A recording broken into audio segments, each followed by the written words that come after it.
नमस्कार, वर्षाच किचनमध्ये आपलं स्वागत आहे। आज आपण बघणार आहोत साबुदाणा खिचडी कशी बनवायची ते। साबुदाणा खिचडी बनवण्यासाठी आपल्याला लागणार आहे एक बटाटा। बटाटा मी कापून घेतला आहे, बारीक कापलेला आहे, बारीक तुकडे करून घेतले त्याचे। 2 ते 3 मिरच्या घ्यायच्या कापून। त्यानंतर हा साबुदाणा आहे, हा मी रात्री भिजत घातला होता, भिजवून घ्यायचा आहे रात्री 1-2 पाण्याने धुवून। मग त्यात थोडं वरपर्यंत एवढं पाणी ठेवून भिजू घातला होता। तर मी याच्यात शेंगदाण्याचं कूट मिक्स केलं आहे, शेंगदाण्याचं कूट, भाजलेले शेंगदाण्याचं कूट टाकलं आहे मी याच्यामध्ये। ठीक आहे, आपण बनवूया आता। तेल तापत ठेवलं आहे इथे, तेलामध्ये आपण हे सगळं टाकून घेऊया। तेल आपलं तापलं, याच्यात आपण आधी मिरच्या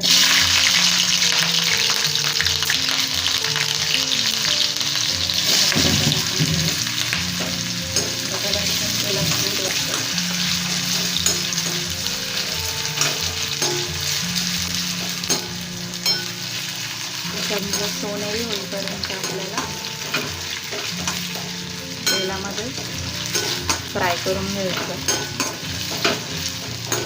2-3 मिनटं लागतील सोनेरी होईपर्यंत।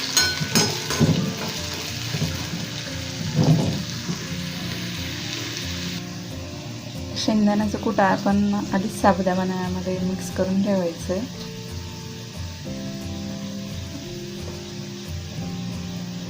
जेणेकरून ते चांगलं मिक्स होतं त्याच्यामध्ये आणि आपले हे दाणे पण असे वेगळे होऊन जातात। इकडे आपला बटाटा फ्राय झालेला आहे, बघू शकता सोनेरी रंग आलेला आहे ह्याला। बस हा फ्राय झालेला आहे आपला बटाटा। आपण हा साबुदाणा ह्याच्यामध्ये टाकू।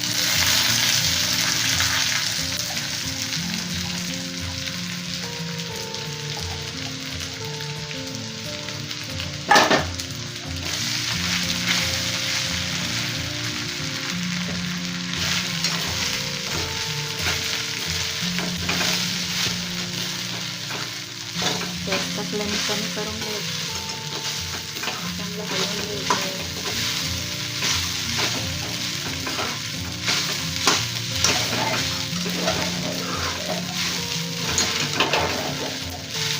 जर तुमच्याकडे वेळ असेल तर तुम्ही उकडलेला बटाटाही याच्यात टाकू शकता।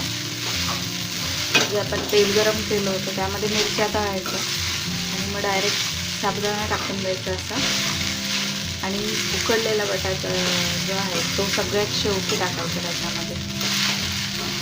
पण जर समजा आपल्याकडे वेळ नसेल तर आपण असा बटाटा टाकून घेऊ। बटाटा आधी हा फ्राय करून घ्यायचा असं सोनेरी, साबुदाणा त्याच्यामध्ये टाकून घ्यायचा। आपण ह्याच्यामध्ये मीठ नाही घातलेलं, आपण ह्याच्यामध्ये मीठ घालून घेऊया।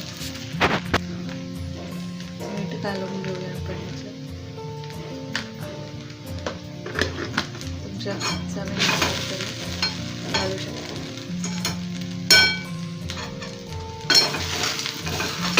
साबुदाणा केवढा आहे त्याच्यावर डिपेंड आहे तुम्ही किती मीठ घालता।